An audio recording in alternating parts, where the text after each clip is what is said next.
Escucha esto, Lionel Messi, el mejor jugador de esta era, casi no se convierte en futbolista profesional. A los 9 años, su cuerpo dejó de crecer y su futuro dependía de un tratamiento que su familia no podía pagar, y aún así, terminó siendo el más grande de todos. Leo Messi fue diagnosticado con déficit de la hormona del crecimiento a los 9 años. Medía apenas 1,25 m. El endocrino Diego Schwartzstein fue quien lo detectó. La condición requería inyecciones diarias durante años. El tratamiento costaba cerca de $600 mensuales. Era una cifra que muchas familias argentinas simplemente no podían pagar. Durante un tiempo, la empresa Asindar, donde trabajaba su padre, cubrió los gastos, pero con la crisis económica de 2001, el apoyo terminó. La familia buscó ayuda, tocaron puertas. Newell's, el club donde jugaba, no quiso cubrir el tratamiento.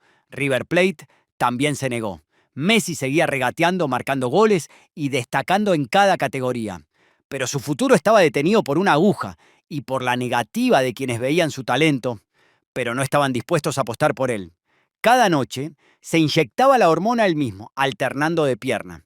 Era una aguja pequeña, una rutina que aprendió a realizar solo. No le dolía, ya era parte de su vida. Sin tratamiento, no llegaría al 1,55 m y sin crecimiento no habría carrera profesional. Cuando todo parecía perdido, la familia Messi viajó a España con una última esperanza. Argentina les había cerrado las puertas. El tratamiento era imposible de costear y sin tratamiento no habría futuro. En Barcelona, Messi fue invitado a una sesión de prueba. Tenía solamente 13 años, no decía una palabra, pero cada vez que tocaba la pelota dejaba a todos en silencio. Su forma de jugar no era normal. Tenía control, la visión, la velocidad mental de un profesional. Carles Rexach, director deportivo del Barça, lo vio durante unos minutos y supo que estaba frente a algo especial, un talento que no podían dejar escapar. Pero había trabas. Algunos directivos no querían asumir el riesgo. No había un acuerdo formal, ni contrato.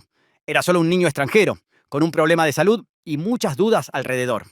Rexach no esperó más. En un restaurante tomó una servilleta de papel y en ella escribió la promesa: nos hacemos cargo de todo. Este papel cambió la historia.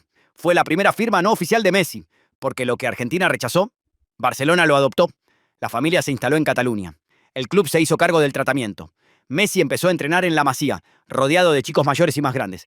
Y por primera vez, su sueño dejaba de estar en pausa. La Masía era un mundo nuevo para Messi. Tenía que adaptarse a otro idioma, otra cultura, otra vida. Era callado, tímido, casi invisible fuera del campo. Algunos entrenadores lo veían pasar y apenas lo registraban. Era pequeño, frágil, parecía un niño entre adolescentes. Mientras otros chicos eran elogiados por su físico, velocidad o potencia, Messi apenas medía 1,5 m.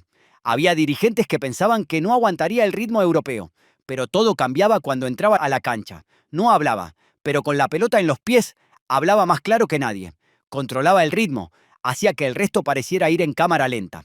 En silencio comenzó a humillar a todos, compañeros, rivales, entrenadores. Jugaba contra chicos más grandes y los dejaba sentados. Subía de categoría y volvía a ser el mejor. No necesitaba pedir oportunidades, se las ganaba. Los informes técnicos empezaron a repetirse. Imparable, intuitivo, único. Algunos lo llamaban el nuevo Maradona. Pero él no decía nada, solo jugaba. Y cada vez que lo hacía, más gente en el club entendía lo que se estaba formando. No era solo talento, era algo que no podían explicar, algo que ya no podían ignorar. En silencio, la Masía estaba pariendo una leyenda. Después de años de dudas, silencio y entrenamiento, lo que vino fue imposible de ignorar. Messi debutó oficialmente con el primer equipo del Barcelona a los 17 años y en su segundo partido ya marcó su primer gol. Desde ese momento todo cambió.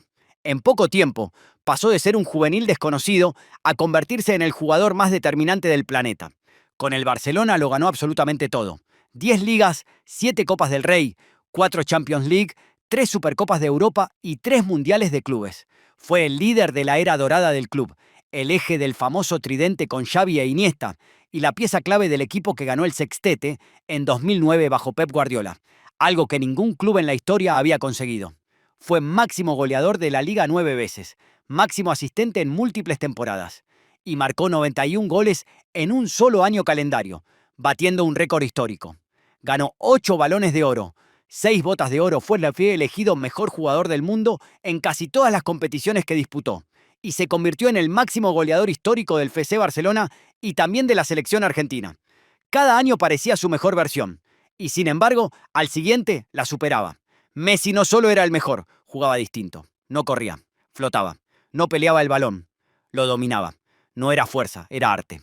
Mientras otros necesitaban potencia, él usaba precisión. Mientras todos buscaban espacio, él creaba tiempo. Defensores temían enfrentarlo. Arqueros sabían que intentar detenerlo era solo parte del trámite. Era imposible leerlo, imposible frenarlo.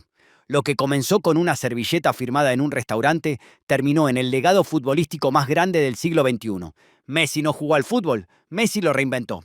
Y con él, la Masía demostró que podía formar a un genio como está demostrando ahorita. Durante mucho tiempo, Messi vivió una etapa que muchos prefieren olvidar. Lo había ganado todo con el Barcelona. Pero con la selección argentina, los resultados eran diferentes. En el Mundial de Brasil 2014, Argentina llegó a la final, pero en el minuto 113, Mario Götze marcó para Alemania y los sueños de una nación entera se desmoronaron. A Messi lo eligieron como mejor jugador del torneo.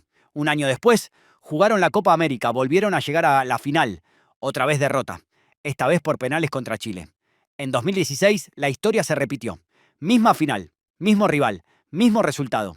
Messi falló su penal, cayó de rodillas, lloró y al final del partido anunció su renuncia a la selección. Dijo que lo había intentado todo, que no daba para más. En Argentina las críticas no paraban. Le decían que no sentía la camiseta, que jugaba para España, que no era líder, que no era Maradona. Y mientras tanto, en el Barcelona, las cosas también empezaban a derrumbarse. En 2016, fuera de la Champions. En 2017, eliminados otra vez. En 2018, remontada histórica de la Roma. En 2019, la humillación de Anfield. Y en 2020, el 8-2 contra el Bayern. Año tras año, Messi seguía brillando individualmente, pero colectivamente parecía condenado a perder. Por primera vez en mucho tiempo, su figura empezaba a desgastarse. El mundo se preguntaba si ya había pasado su mejor versión. Si el niño que lo había desafiado todo estaba empezando a perder la batalla. Lo habían señalado, lo habían castigado, lo habían hecho dudar. Y por primera vez, el mejor jugador del mundo parecía no tener respuestas. Después de todo lo que vivió, Messi volvió, en silencio, sin anuncios. Regresó a jugar para su selección, sabiendo que tenía cuentas pendientes, heridas abiertas y un país entero dividido sobre su figura. Pero esta vez, la historia sería distinta. En 2021, en plena pandemia, fue el mejor jugador de Argentina en la Copa América. Jugaron la final en el Maracaná, contra Brasil, en su casa, y la ganaron. El primer título de Messi con la selección mayor. Las lágrimas fueron distintas. Ya no eran de frustración, eran de alivio, de justicia, de redención. Lo abrazaron sus compañeros, su entrenador y por fin su gente. Hizo videollamada con su familia mostrándoles la medalla de campeón. Y millones salieron al obelisco a celebrar. Pero aún faltaba algo, el Mundial. Qatar 2022 fue su última oportunidad. Con 35 años, lideró a la selección como nunca antes. Goles, asistencias, temple, liderazgo. Argentina llegó a la final. Y en uno de los partidos más intensos de la historia, Messi levantó la Copa del Mundo, campeón mundial, mejor jugador del torneo, mejor jugador del mundo. Ya no quedaban dudas, ya no había espacio para los que decían que no sentía los colores, ya no existían los que lo comparaban. Era él, el más grande. Después del partido, Messi agradeció a su familia, a sus padres, a sus hijos, a todos los que lo acompañaron desde aquel niño con una jeringa en la mano, hasta ese hombre que levantaba la copa más importante de todas. Lo había logrado todo, lo había ganado todo, y aún así seguía siendo el mismo chico callado, que hablaba poco, pero que con un balón lo decía todo. Lo que empezó como una lucha por crecer, terminó como la historia más grande que ha dado el fútbol. Porque Messi no venció solo a rivales, venció al tiempo, al dolor, a la presión y a la duda. Y lo hizo con los pies.